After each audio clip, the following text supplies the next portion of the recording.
శ్రీమాత్రే నమః.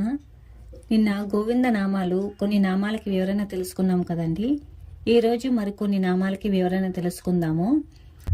నందనందన గోవింద, నవనిత చోరా గోవింద, పశుపాలక శ్రీ గోవింద, పాప విమోచన గోవింద, దుష్ట సంహార గోవింద, దురత నివారణ గోవింద, శిష్ట పరిపాలక గోవింద, కష్ట నివారణ గోవింద, గోవింద హరి గోవింద, గోకుల నందన గోవింద. ఇప్పుడు ఈ నామాలకి అర్థం తెలుసుకుందాము.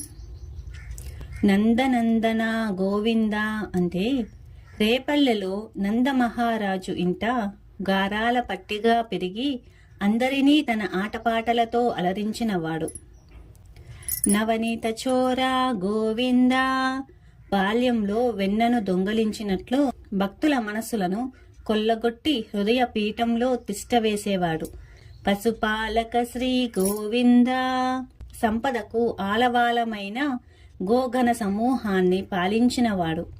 పాప విమోచన గోవింద, గోవింద నామ శబ్దంతోనే పాపాల నుండి విముక్తి కలిగించేవాడు.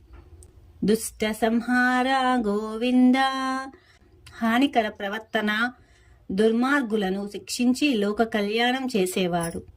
దురత నివారణ గోవింద, మానవుల జీవితాల్లో ఎదురయ్యే కష్ట నష్టాలను నివారించేవాడు.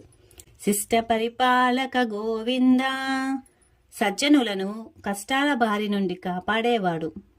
కష్ట నివారణ గోవింద, జీవితంలో ఎప్పుడూ అంటిపెట్టుకొనుండే కష్టాల కడల నుంచి తప్పించేవాడు.